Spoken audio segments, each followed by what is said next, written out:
Hey there YouTube, welcome back to the channel. On this video we will be discussing what makes a good first responder. Like every YouTube channel, I'm going to remind you to like this video and subscribe to the channel. This gives me motivation to make future videos.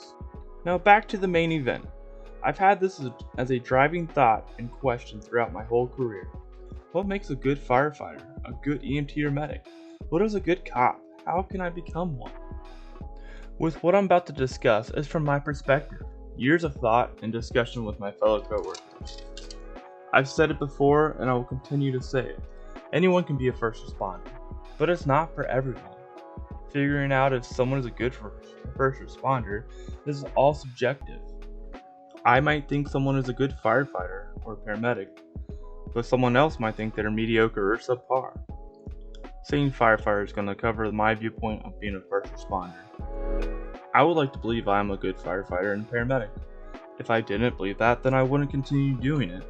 I'm sure if you speak with someone I've worked with in the past, they might disagree, and they're more than welcome to their own opinion, but that's mine.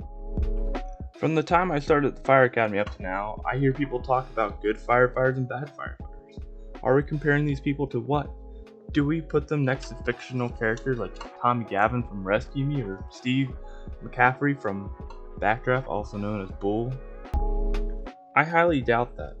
Tommy Gavin had a lot of issues. I wouldn't consider him quote-unquote good, even though he's done a lot of freelancing hero shit. Same for the McCaffrey brothers. Hollywood does a disservice to the fire, EMS, 911 operator, cops, and pretty much everyone else.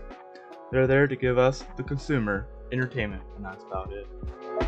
Currently, there are 1,115,000 firefighters in the US, according to the US labor statistics. That's 33% career and 67% volunteer.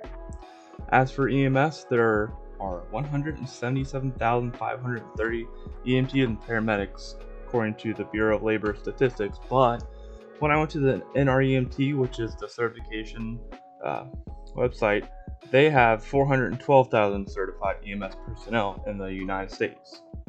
That's one EMS professional for every 800 citizens. I was surprised by those numbers, but back from the ADHD trip. I'm trying to separate what makes a good firefighter and EMS personnel from a bad one. I'm thinking of putting them into three categories.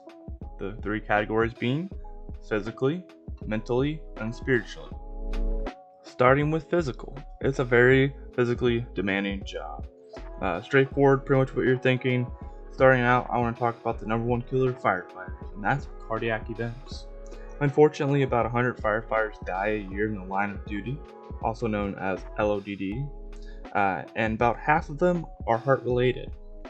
The fire service is working on giving us better cardiac care through doctor physicals, workout programs, and other things, but it's not the end all be all. I'm not a small guy. My doctor agrees. Not every firefighter could be the December in their firefighter calendar. But I know I can drag out an unconscious individual under heat and stress. I can advance my hose lines to put the fire out. I can carry the heavy tools of my job. On the EMS side of things, I need to be able to do good quality CPR for 2 minutes, which is quite the cardiovascular workout if you've never done it. I can carry heavy patients up and down stairs. Stretching is going to be the key to your success. Back injury is one of the biggest issues that hinder and hurt the EMS personnel. Don't mind the weird hurt. So next we're going to talk about the mental aspect of this job. So having the right mindset is just as important as being a good first responder as physical. We, as first responders, are typically called for emergencies. We don't know what the problem is until we show up. So we need to have a sense of urgency. Our minds need to be able to run 1,000,000 miles a second. I think that's why so many first responders are undiagnosed ADHD adults, even though I am diagnosed ADHD. You also need to be prepared to spend loads of time away from family and friends. In my region, it's traditional to work 24 hours every third day as a full-time firefighter paramedic. That means I'm at work for 1 whole day and I'm home for 2. But when I'm home, I sometimes have to sleep half a day just to get recouped from the mental and physical exhaustion. On top of that, the incidents we go on can cause what some are calling chronic traumatic stress disorder, similar to PTSD, but it's just over a span of career. This will be its own video.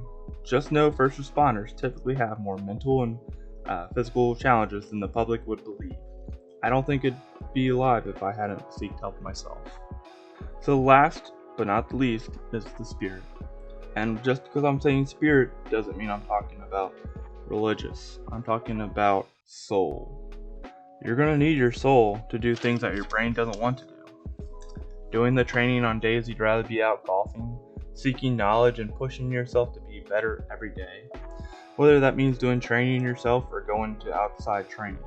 One officer early in my career told me, you need to do something every day, whether it's a book, YouTube video, or just a blog. That's not all. You need to have the spirit of going into a burning building, unknown if anyone's even in it, to search for life. Even the most veteran firefighters know how a sense of urgency or even a little worry is going to save them. We try not to show it because you learned early that panic causes more panic. So if we remain calm on the outside, it makes the situation much better. So this video was a lot longer than I was anticipating. We were just scratching the surface. There are values we haven't talked about, and there's so much more to go in depth on the 3 I just talked about. If you want more, please like this video and subscribe to the page. I have a lot to talk about, and have a wonderful day. Thank you.